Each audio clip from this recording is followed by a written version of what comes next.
É o 3.2, isso? A parte baixa, 18.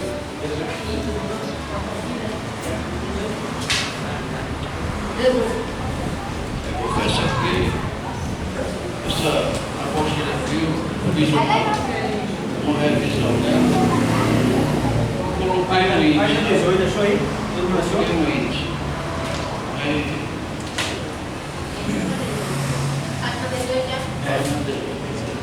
Tem aí? página 18. A minha Tem aí página também? 11. Como devemos estudar a Bíblia?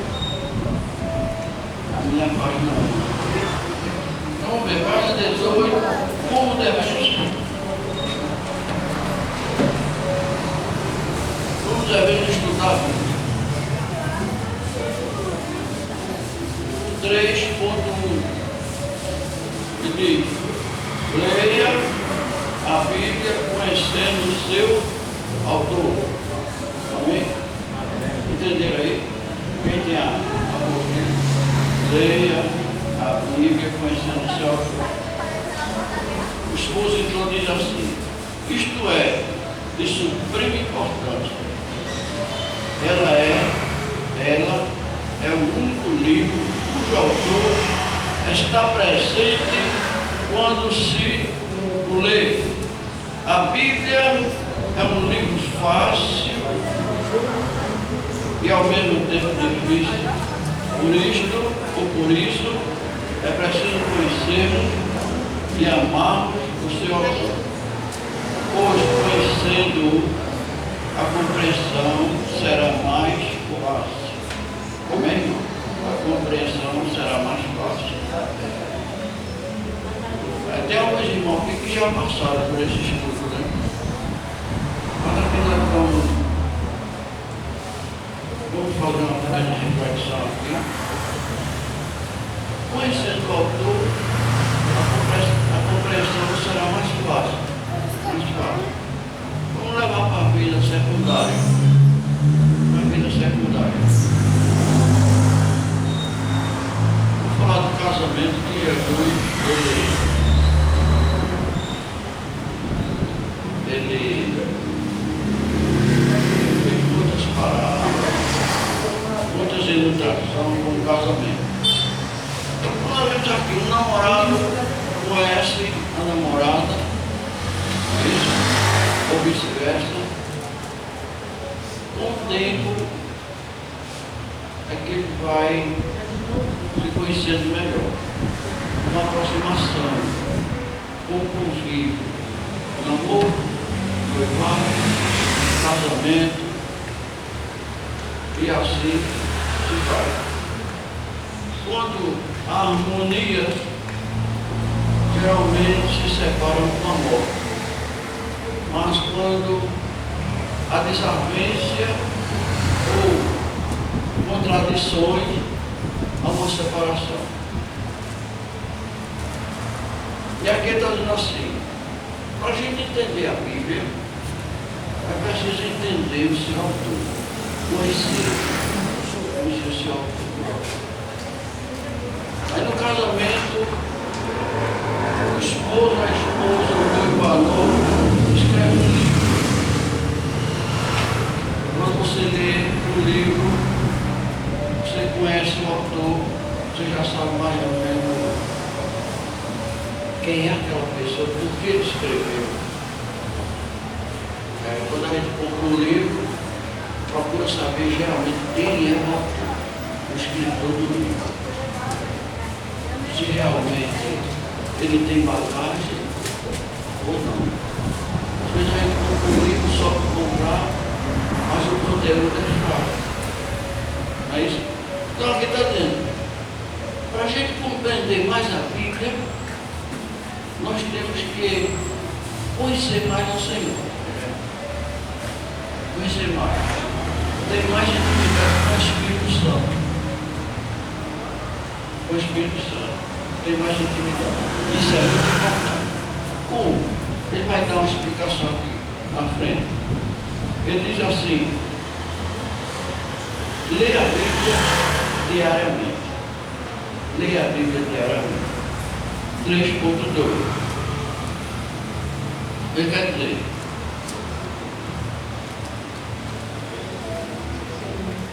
estima-se que 90% dos crentes não leem a Bíblia diariamente. Portanto, não é de causar admiração haver tantos crentes frios, infrutíferos e raquíticos dentro da igreja. É de se admirar pelas pessoas que acham tempo para ler, ouvir e ver tudo, mas não acham tempo para a leitura da palavra de Deus. É necessário lermos outras coisas úteis ao nosso conhecimento, mas devemos tomar mais tempo com as Escrituras. É por esta razão que o Senhor se dirigiu a Israel com as seguintes palavras: meu povo está sendo destruído porque lhe falta o conhecimento. Amém? Oséias 4, 6, 4 e 8. Sigamos, portanto, o conselho do profeta Oséias, que está na parte 3.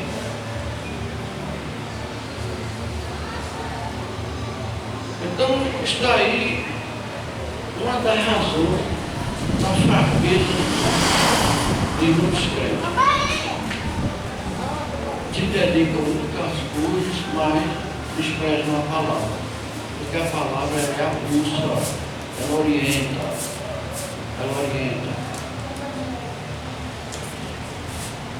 Bem, há pessoas que, eu sempre digo isso da igreja, porque não sabem ler. É difícil. Mas, quando a pessoa não sabe ler, tem que fazer um esforço para estar mais frequente nos cultos. Porque nos cultos, fica ouvindo a palavra lida, os cânticos, os testemunhos, as orações. Sempre dá um pedaço, sempre pedir ao Senhor. Minha mãe vai aprender já depois de muita idade. Pedir a gente, meu filho ler para mim, ela ficava explicando, lendo, explicando. E ela começou a soletrar e foi aprendendo. E foi uma alegria muito grande quando ela podia ler. E por incrível que pareça, ela começou a ler a Bíblia. Naquele tempo, nós não éramos cristãos e ela era católica e ela chamava a Escritura Sagrada. As Escrituras Sagradas.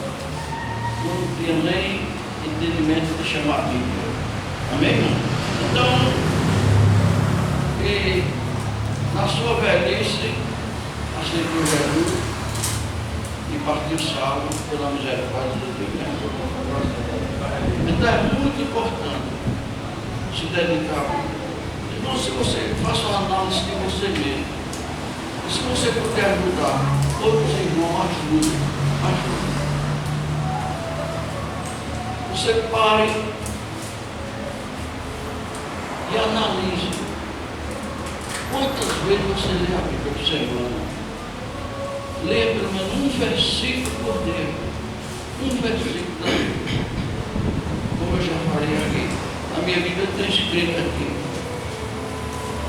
Eu coloquei aqui: sem Bíblia não há café. Não tomo café.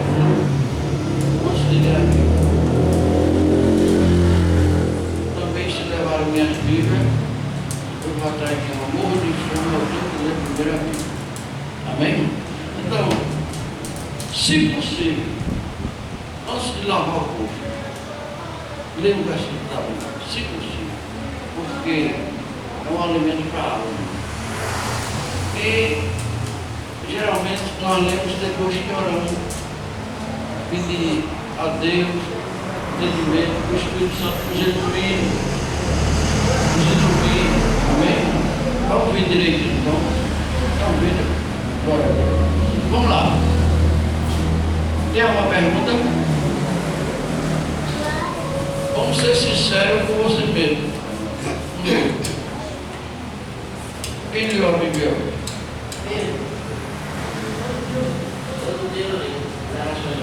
Leia.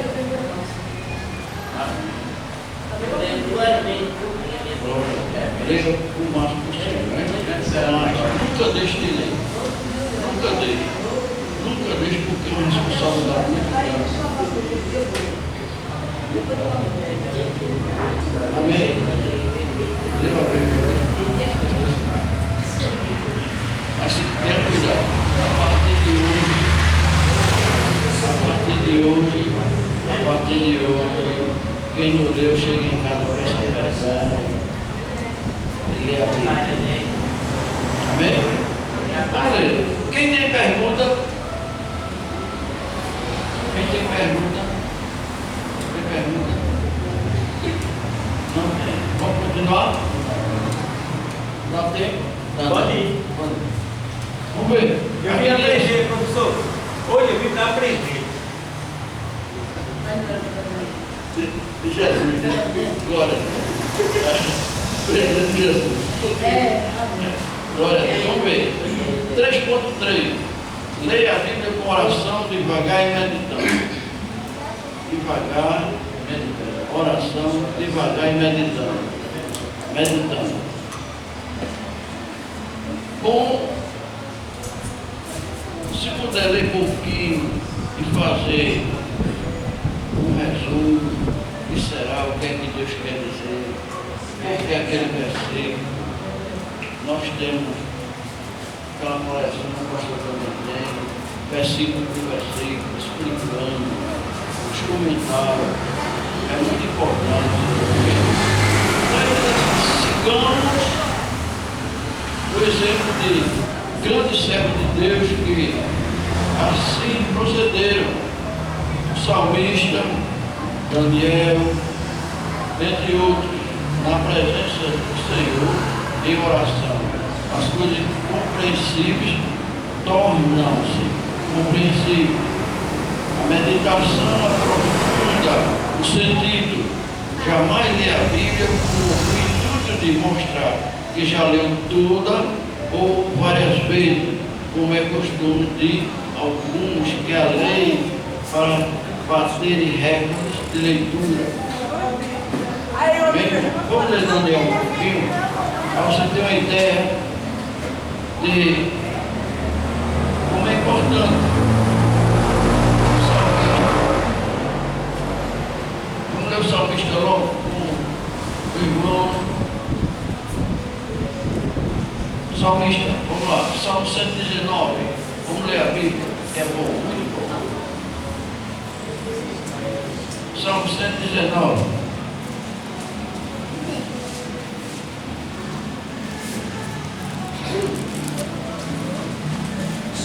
Bendito és tu, ó Senhor.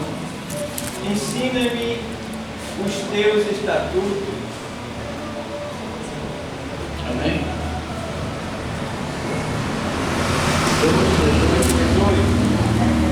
Diz assim: desvenda os meus olhos para que veja as maravilhas da tua lei. Daniel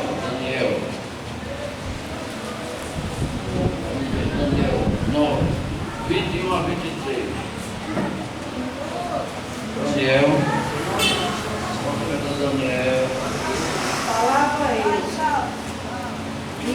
Falava ainda na oração, quando o homem Gabriel, que eu tinha observado na minha visão, ao princípio, veio rapidamente, voando, e me tocou a hora do sacrifício da tarde.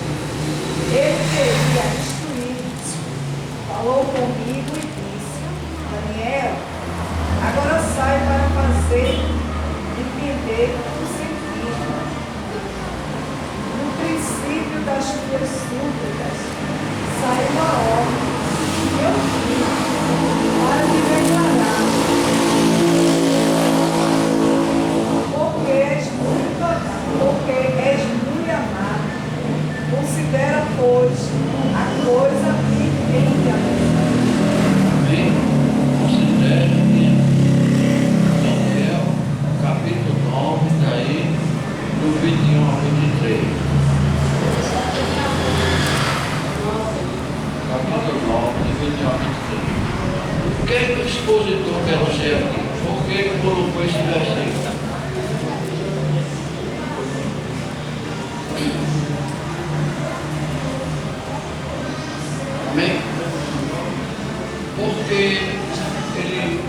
o expositor colocou esse capítulo, esses versículos, mostrando, dando um exemplo,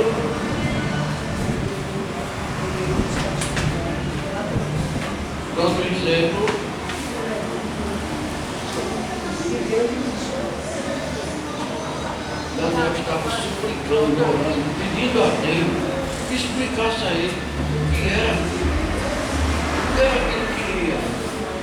Ele é irmão do ano. Irmão do ano. Eu não vejo o amor de Deus. Deus se responsabiliza por aqueles que têm compromisso com Ele. Deus está mostrando aqui a responsabilidade dele. Uma vez que tem compromisso com Ele. Senhor, porque o sacrifício da palavra, Deus orava 3 vezes ao dia, pela manhã, pela tarde, ao meio-dia e no final da tarde. Aí está indicando, eu quero comentar, Daniel, tu és muito amado, Daniel. E o Senhor mandou te explicar.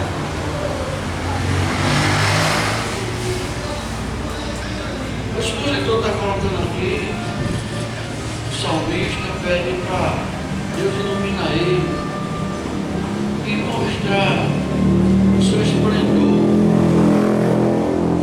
a maravilha. E Daniel está suplicando pela resposta de Deus. E Deus é misericordioso. Deus nos revela de várias maneiras. Ele é muito forte. Ele tem muitas maneiras de nos revelar e nos mostrar as coisas. Ele pode mostrar, ele diz assim, posso revelar por sonho, por outras coisas. Com Moisés eu converso passo a passo. Mas a vocês eu mostro de várias maneiras. Então aqui está uma exposição que o expositor colocava aqui, dando um exemplo da responsabilidade de Deus com os que têm compromisso com Ele. Então nós temos que ver, nós temos um Deus poderoso, um Deus que ama, um Deus que é longânimo, um Deus que nos escuta, um Deus que nos mostra, nos revela, nos ilumina. Então nós temos essa riqueza que a pessoa está tendo aqui.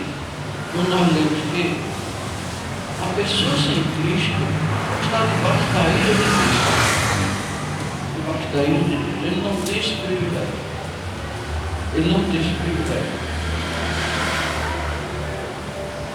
Ele não tem. Deus espera que a pessoa se converta e tome uma decisão para ele assumir essa responsabilidade com ele.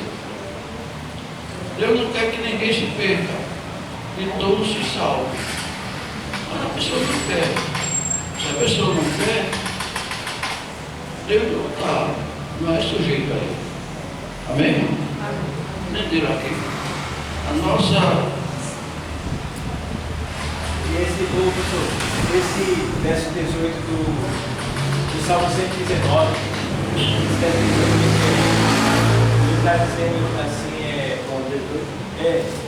o Salmo 119, verso 18, ele diz assim, aquele que a gente viu, né? Ele desvenda os meus olhos para que veja as maravilhas da tua lei. Desvenda. Nós já falamos isso aqui, né?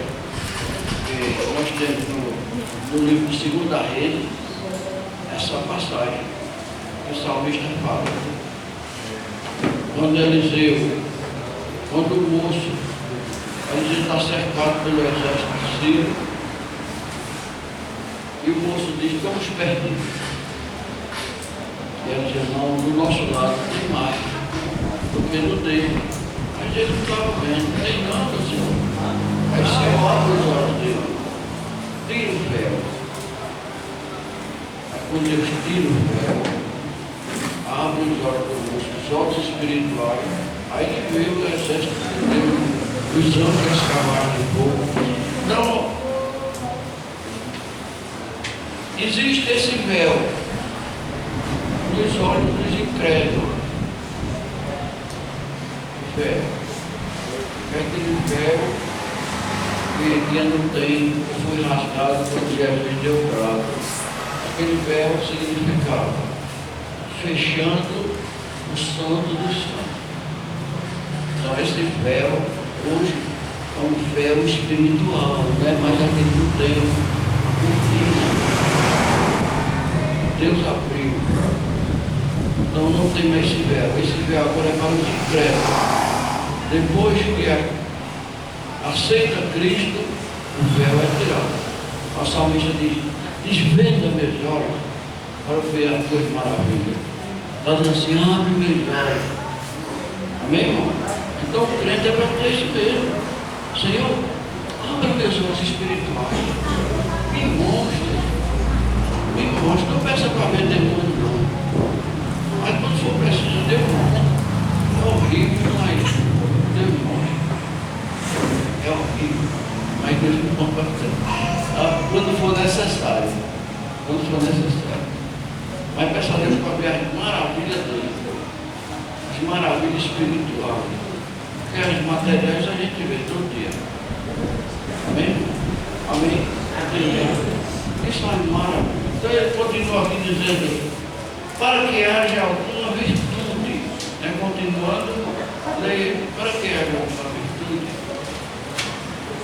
Página seguinte: devemos ir à Bíblia, aplicando-a primeiramente ao amor. Amém? Mas é muito bom citar versículo para o outro. Não é? Jesus diz assim, assim.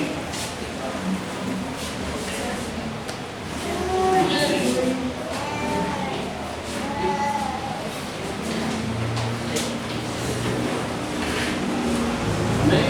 Aí Jesus diz: mas, primeira coisa, nós temos que ler para nós.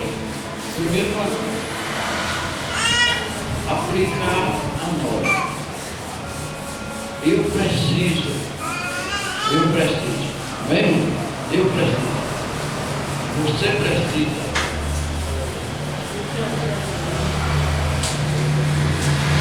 Por que primeiro aplicando a nós? Por quê?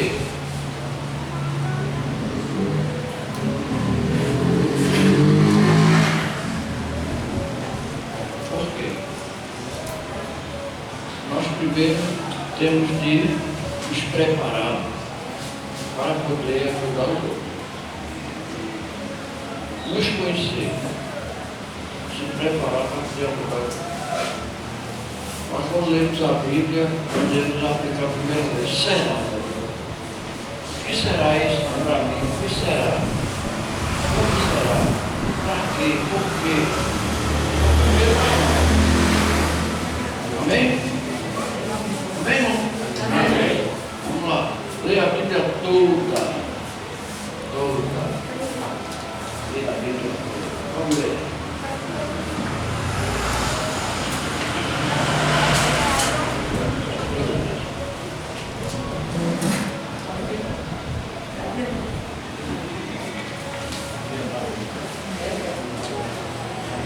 Vamos ler.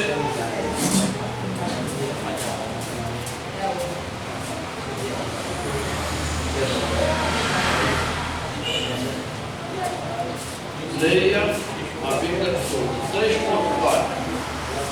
3.4. Não tem nada. Olha a Bíblia. Não, eu estou visitando. Está visitando, né? É 3.4, né?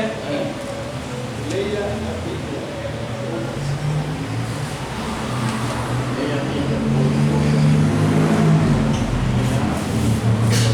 Que diz? Vamos lá. É a única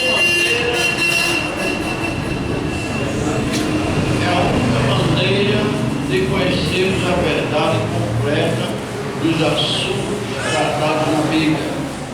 Visto que a revelação de Deus é progressiva. A revelação progressiva. Progressiva.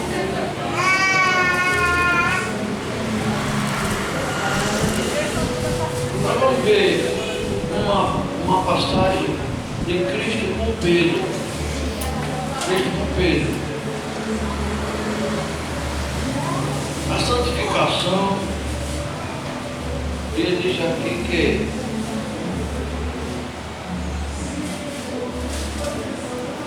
ele diz assim, a revelação de Deus é progressiva. Progressiva.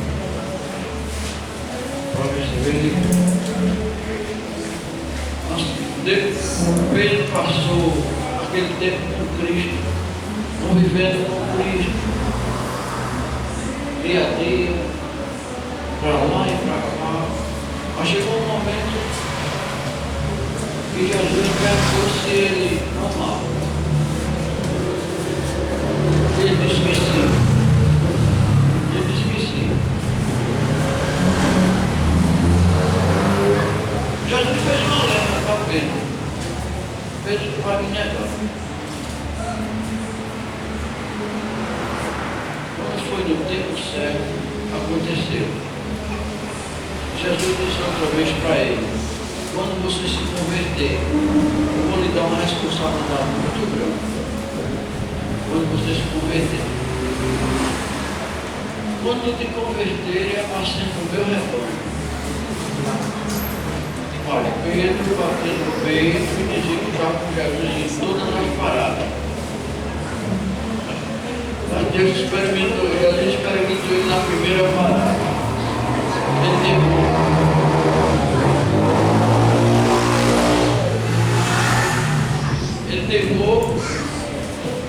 e depois, segundo os escritores dizem, que Pedro tinha 2 marcas no rosto de lágrimas. A lágrima dele, quando ele viu Jesus, ele chorou, mas a Bíblia diz que ele chorou amargamente, profundamente. Aquele choro de Pedro foi um choro de arrependimento total. Que as suas lágrimas queimaram o rosto. Segundo os atores, eu não vi na Bíblia não, só a Bíblia só diz que ele chorou amargamente, profundamente. Chorou de arrependimento. Aí realmente ali ele estava convertido. A Bíblia está dizendo aqui que a revelação de Deus também é progressiva. Nós aprendemos coisas que estou pensando na nossa vida. Meu Deus, há tanto tempo eu estou no Evangelho que eu não sabia disso.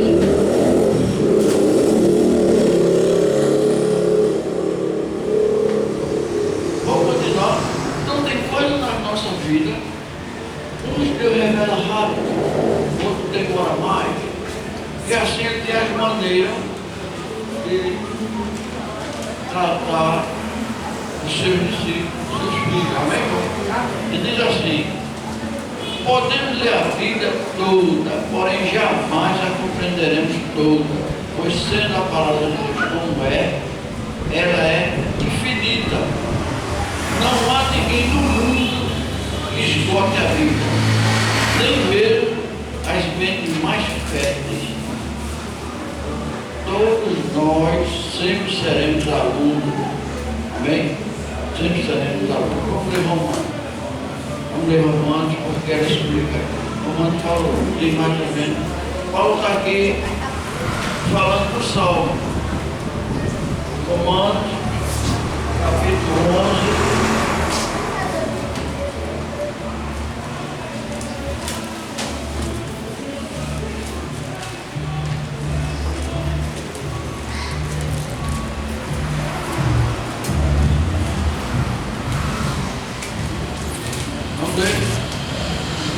Quem encontrou?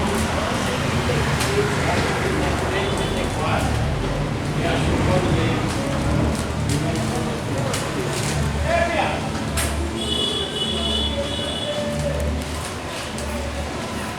Ó, profundidade das riquezas tanto da sabedoria como da ciência de Deus. Quão insondáveis são os seus juízos, e quão inescrutáveis os seus caminhos. 34. Porque quem compreendeu o intento do Senhor, ou quem foi seu conselheiro?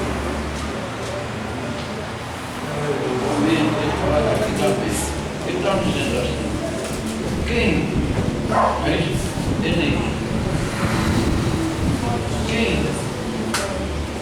Quem deu conselho a Deus?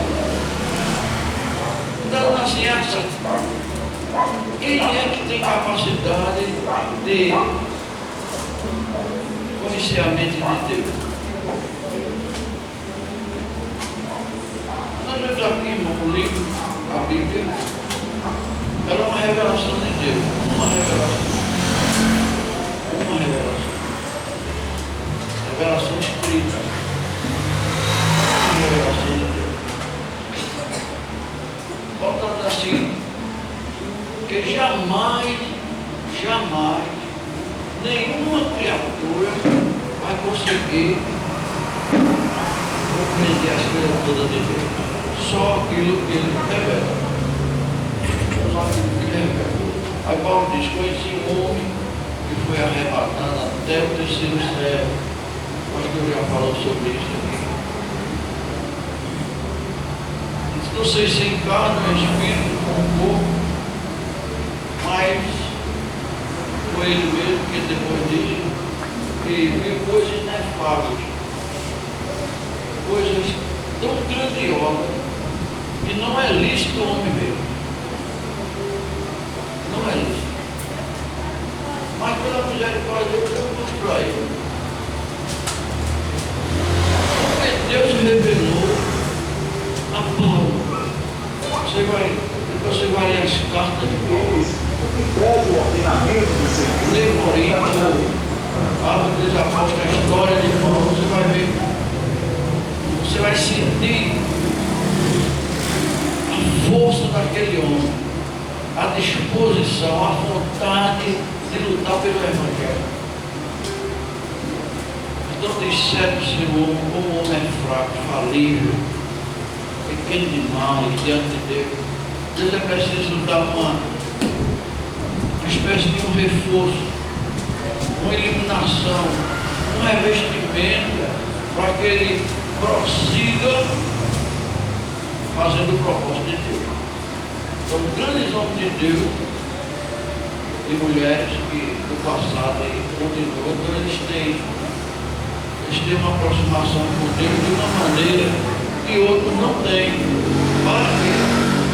Para fazer a obra, para fazer o propósito de Deus. Então, uns têm um tanto, outros têm mais, outros têm mais ainda, e outros precisam de buscar mais.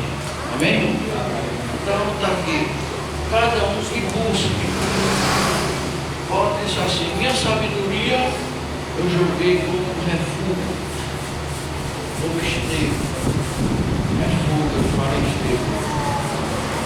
E para assimilar a sabedoria de Deus, que é muito importante, é para a vida eterna, amém? Tudo aqui é passageiro. E diz assim: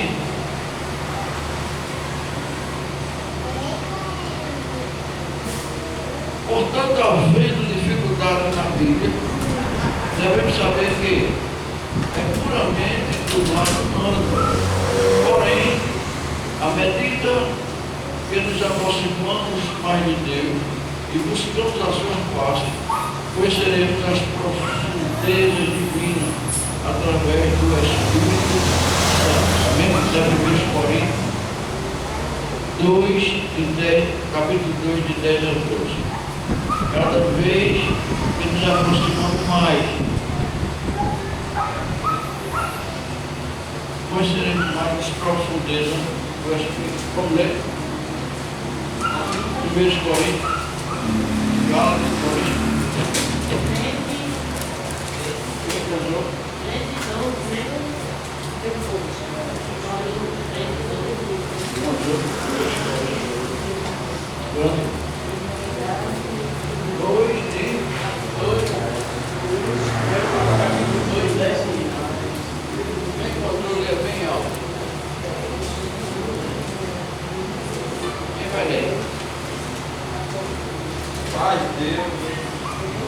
revelou pelo seu Espírito, porque o Espírito penetra todas as coisas, ainda as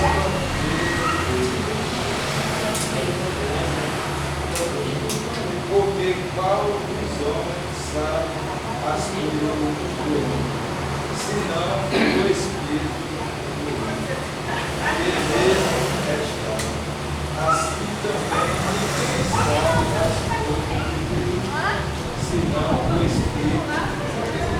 Mas nós recebemos o Espírito, mas o Espírito que provém de Deus, para que pudéssemos conhecer o que fizemos dado gratuitamente. Pode explicar? Entendeu? Entendeu? Entendeu? Quem entendeu? Quem leu? Você leu? Você entendeu?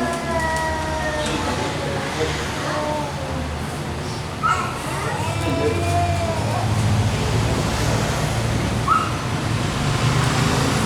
Vamos mastigar o pastor.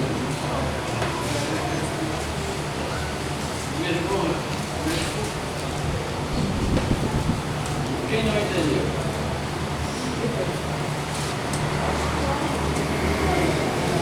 É que ele quer vir.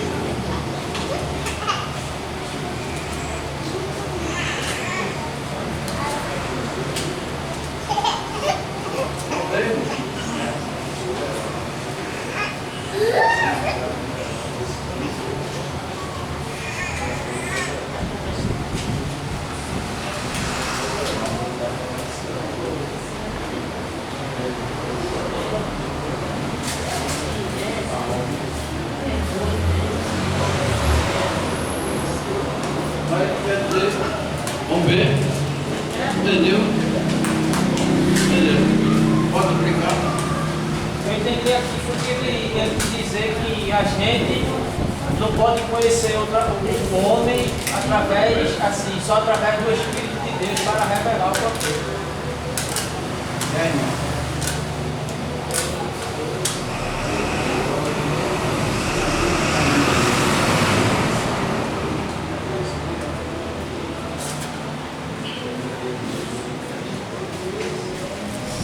O expositor fez dizer assim: você nos aprofundei de maneira através.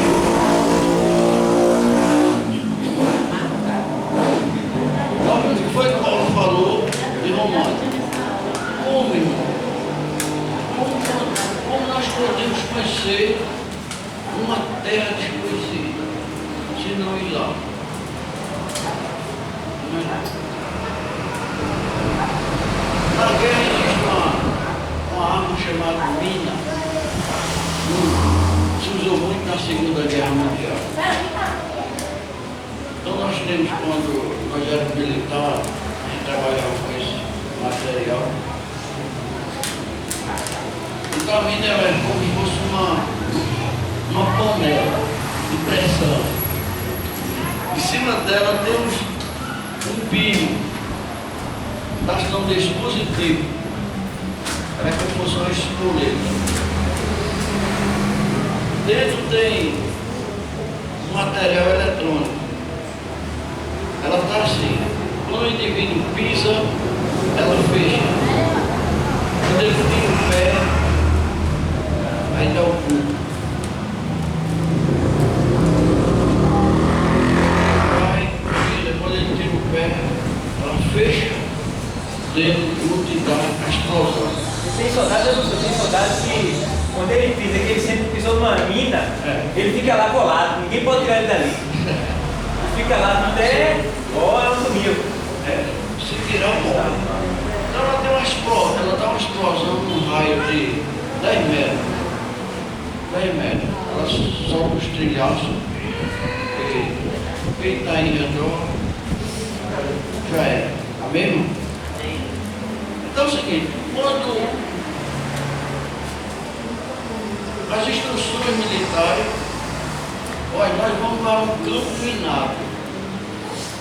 O que é um campo minado? Tem todo cuidado.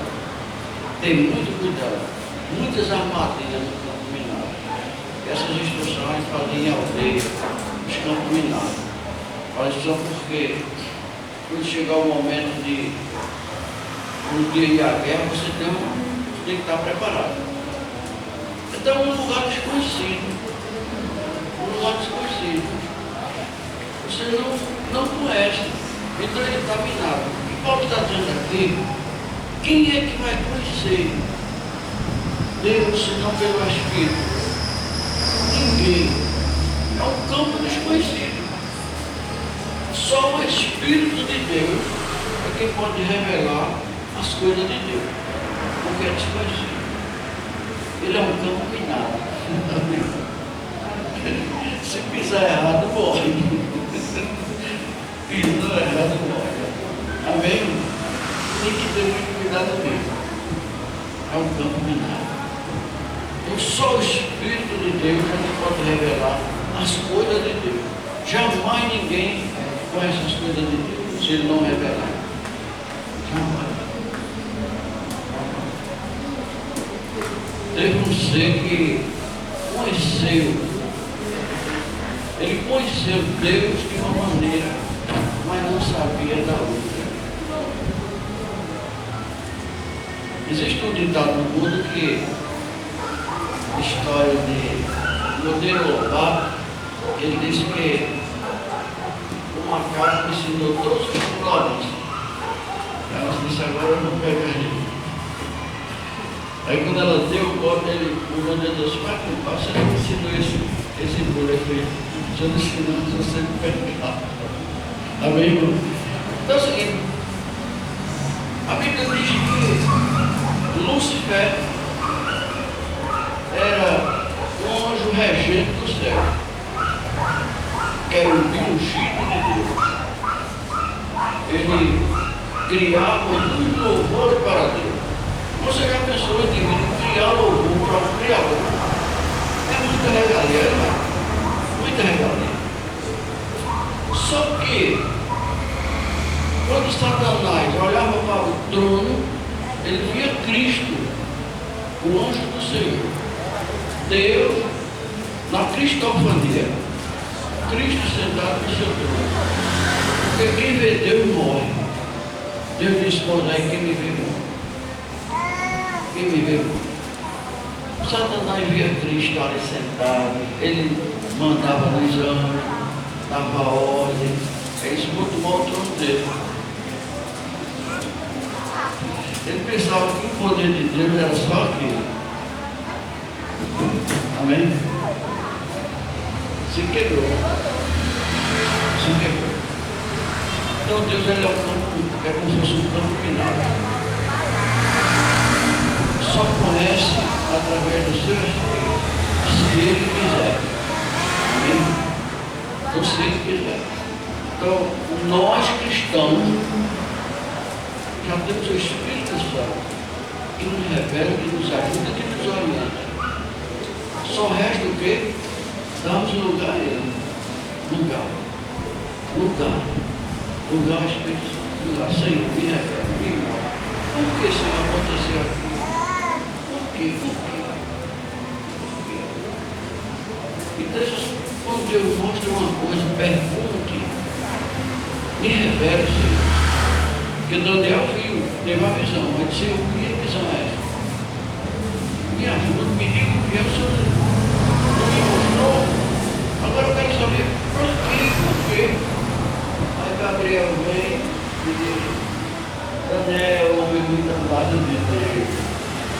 Assim que tu perguntaste, Deus me mandou te dizer.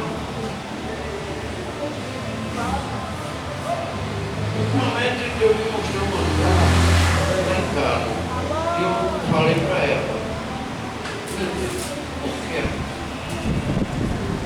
Meu irmão, se Deus me mostrou, ela falou, não deu. Aí o jeito que tem, talvez não deu da saída. Olha, não deu da saída. Senhor, me revela. O que é que o Senhor quer dizer com aquilo? Que a minha pessoa diz, eu não tive uma revelação, não. Teve uma visão. peça a Deus para revelar o que é. Uma vez eu estava muito angustiado. Deus mandou ler uma passagem da Bíblia. Quando eu li, sofri muito.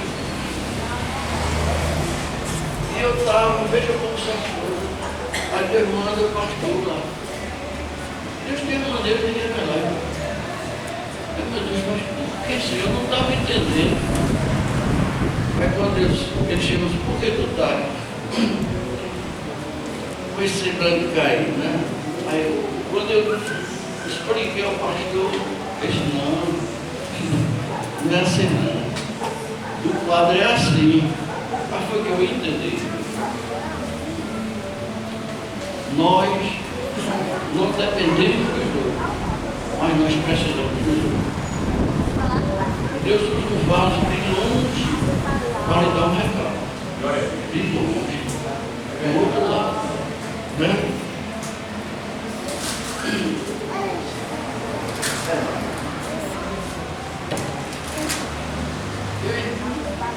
E quando Deus, quando você se envolve com aquilo, quando você entende que é de Deus, então busca, não deixe para lá.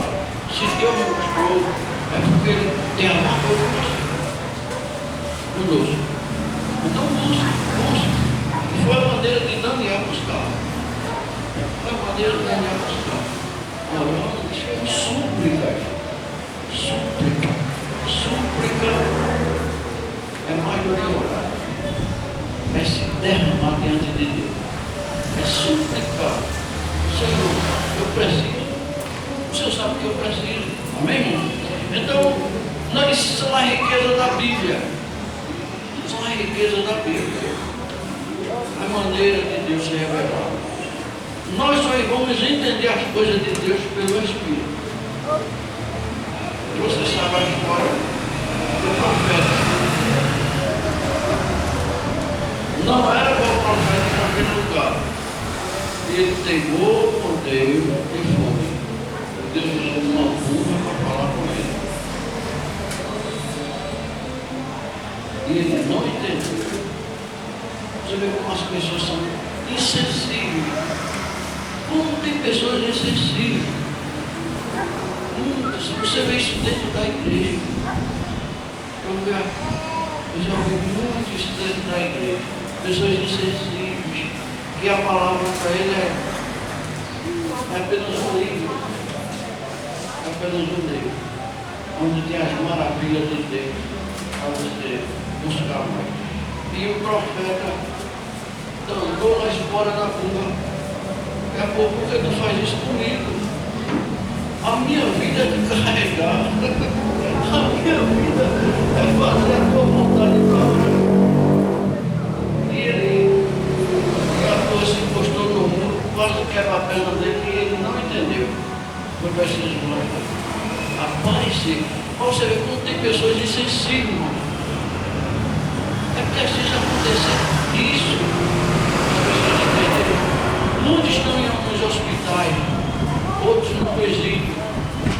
E outros estão mortos, porque não quiseram entender a vontade de Deus. Não quiseram. Eu já vi tanto crente no hospital. No hospital. Por quê? Porque ele devia perguntar assim, para que eu estou aqui? Ou senão, por que eu estou aqui? Né? E outros no presídio. Deixaram de servir a Deus. Não entender. Não entender. Eu já vi pessoas, irmão, grandes, no carro elevado, sentar ali, depois está feito. Depois, morreu fome. Como que ele está dando? O cachorro que botou a seu volta. E a porca que botou a almoço. Por quê? Por quê? Porque não querem. Não querem. Tem uma aproximação com ele. Não querem o Espírito Santo. Não honram o Espírito Santo. Ele está dentro dele gemendo.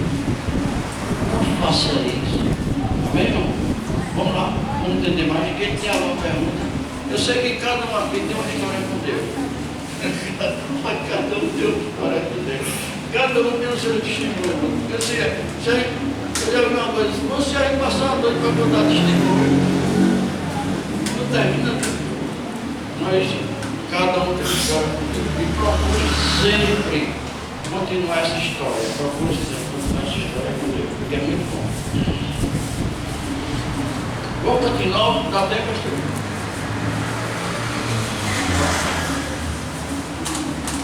Diz assim, a Bíblia como um livro, né?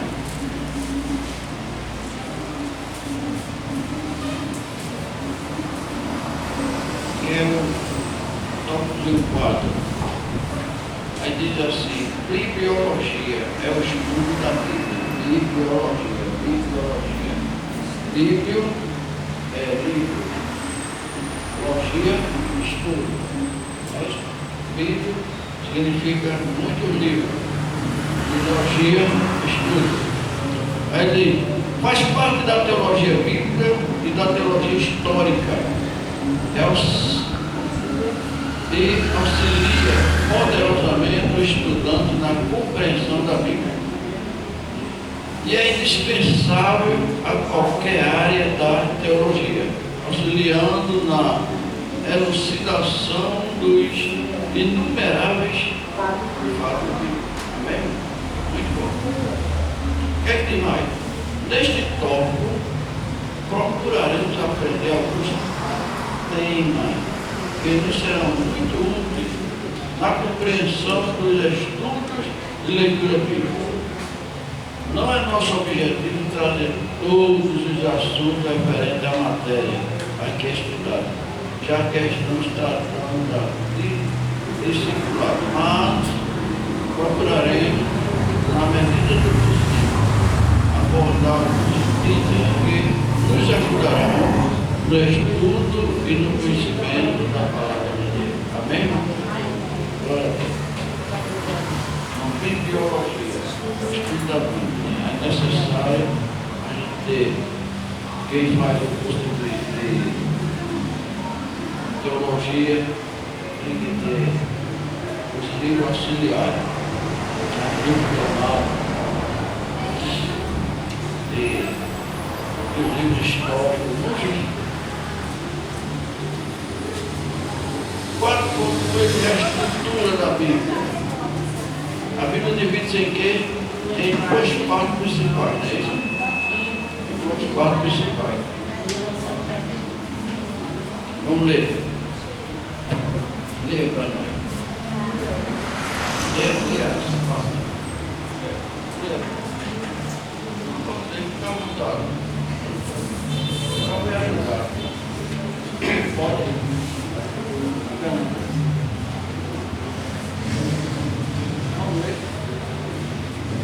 Mas é bom você entender.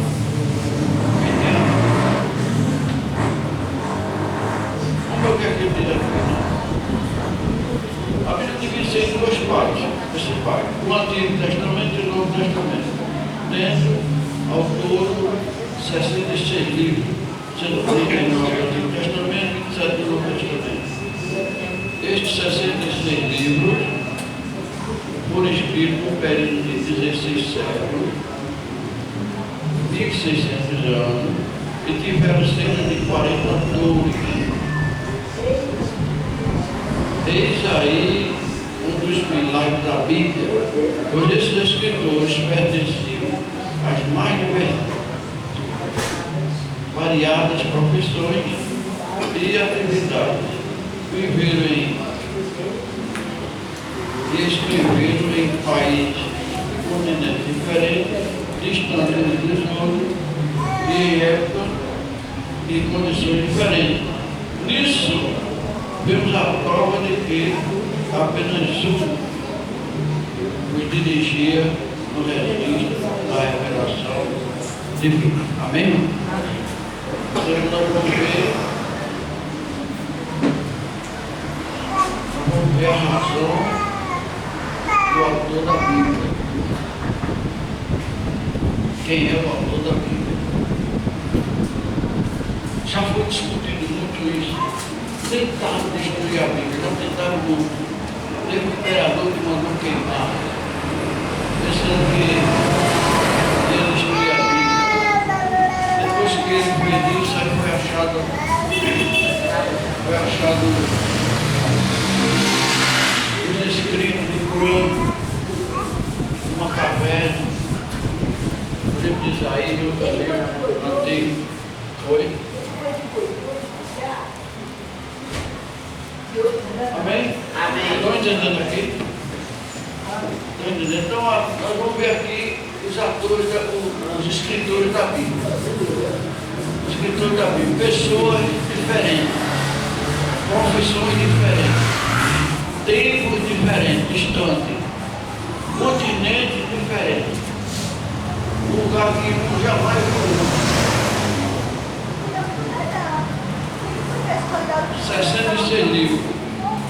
Por que livros? Porque tem cartas pequenas, só tem um capítulo. Não é isso? Mas mesmo assim, ela toda faz uma harmonia só. Juntaram todos esses livros, que vai explicar como, porquê, aonde. Ela está mostrando a harmonia como se fosse uma só pessoa escrevendo. Uma hoje, outra amanhã, mas o assunto mesmo. Essa aqui é uma das provas, a maior prova de que a Bíblia era sagrada.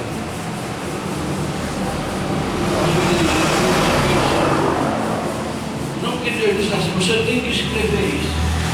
Deus não fez isso. O Espírito Santo não fez isso. Ele inspirou a pessoa para escrever na sua maneira, no seu estilo. Mas a narração foi como se Deus dissesse, é assim. Para lá embaixo. Tem umas cartas de Paulo que ele diz assim. Eu estou escrevendo como um homem. Ele diz assim, é um dito meu. Mas Deus permitiu ficar aqui. Se Deus permitiu ficar aqui, porque Deus autorizou ele deixar. Amém, irmão? Aí você vai olhar aqui, 66 livros. Tempos diferentes, 1.600 anos. Passou para escrever. Pessoas. Quando Moisés começou a escrever, ele começou a escrever a história que ele viu, que não sei o que aconteceu aquilo, no princípio que eu Deus do céu e a terra, mas inspirado pelo Espírito Santo. Aí aqui são os livros canonizados. Se não estou muito, se você pegar a Bíblia Católica, ela tem mais 7 livros. 7 livros a mais. Macabeu, Judite, Eclesiástico, livro da sabedoria, dessas coisas, mas aquele livro ali foi no período do silêncio. Nós tivemos um silêncio de 400 anos. Os judeus se desesperaram, começaram a escrever era uma literatura judaica, como a história dos Macabeus. A história dos Macabeus não tinha precisão de cabeça. Não tinha. Se Deus não colocou é porque não tinha precisão. A luta dos Macabeus foi depois que Deus já tinha determinado que Jerusalém ia ser extinta. E eles começaram a resistir sem a ordem de Deus. Não adiantou. Amém? Então, aqui é uma razão da verdade. Uma razão da revelação de Deus para o homem. Jamais ninguém poderia fazer isso. Jamais. Jamais. Porque você vai estar vendo a história, você não sabe o que vai acontecer amanhã. Mas ela já diz o que vai acontecer amanhã. Se você ler o livro de Isaías, você vai ler o livro de Isaías, ele falando do Messias. Isaías diz, ele era ceifador.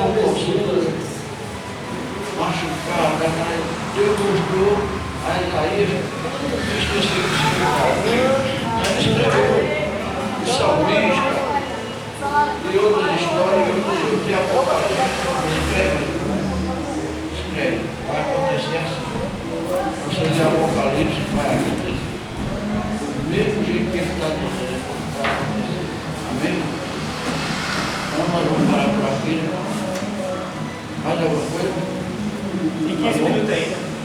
Tem 15 ainda. 15 minutos. Vamos fazer uma. Faltando tempo. O que mais? Vamos perguntar aí.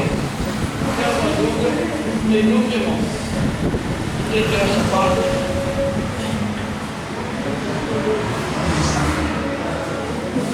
Ele pode ter dúvida assim, professor, a palavra cano, que é o campo das escrituras, que fala sobre.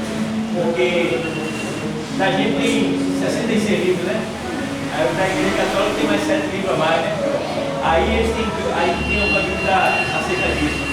Você está. Deu para entender? Sim. Pelo cano da escritura, na nossa Bíblia, né? Passou pelo cano, né? E. Deve dizer aqui.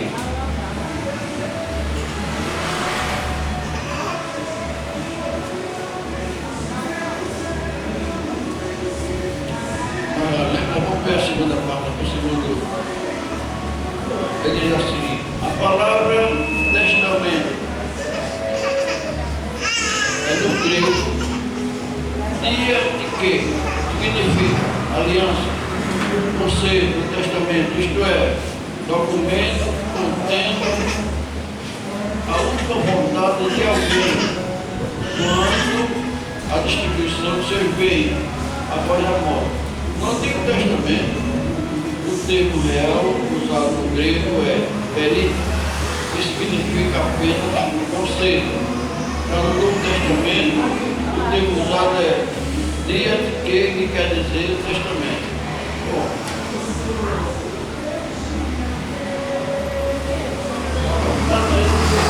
as palavras no hebraico e no grego,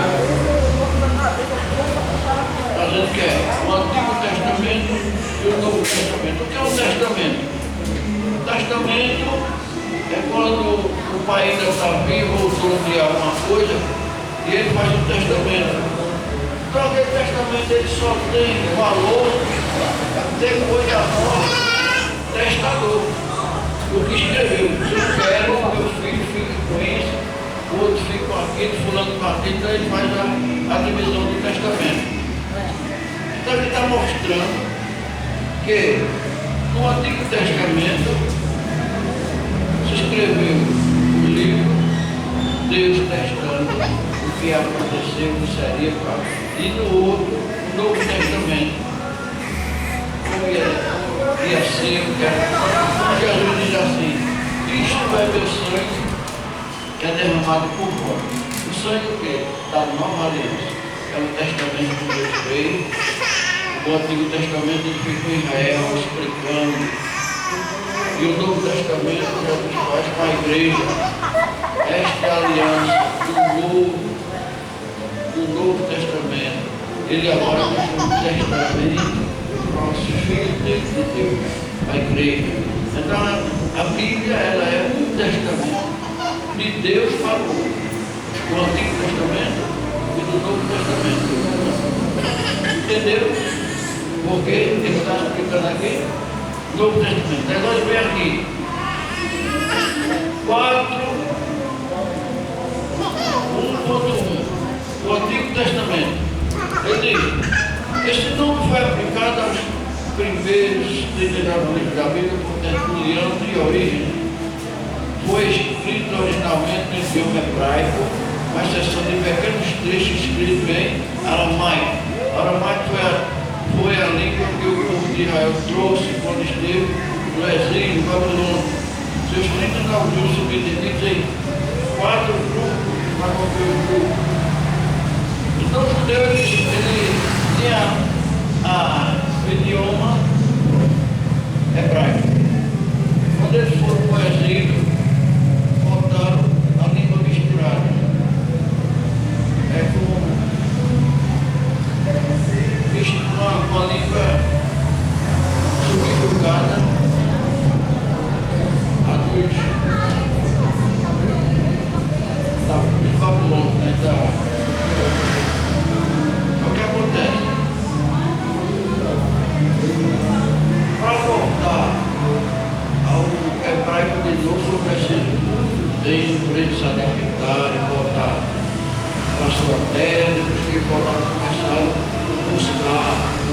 livro antigo, os pergaminhos, para botar a língua original.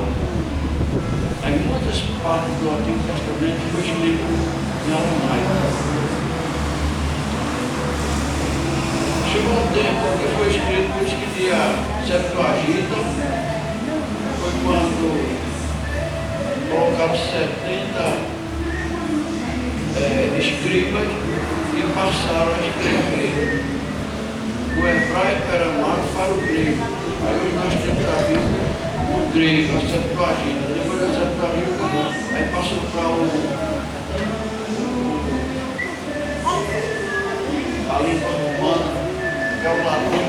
Aí nós temos a Vulgata, que é a Bíblia Vulgata.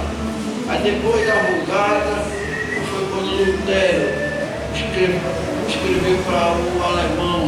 Aí quando ele fez a versão da Vulgata, do latim para o alemão, aí começou a Bíblia a ser. Aí hoje nós temos a língua portuguesa, graças a Deus.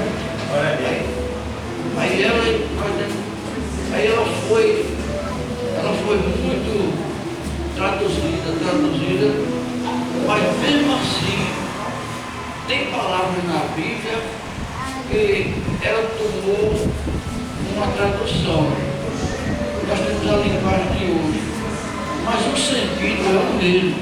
Tem que ter cuidado disso, o sentido é o mesmo. Na Vulgata, ainda tem justamente aqueles 7 livros que foram escritos pelo o Concílio Romano, ele admitiu, mas aqui está dentro que tertulianos não aceitaram. Quando eles fizeram o concílio, teve um livro na Bíblia que foi muito debatido, esse que o livro de Estevão foi uma confusão, porque não falava do nome de Deus. Mas os pais da igreja, eles descobriram que o livro de Estevão é um livro espiritual.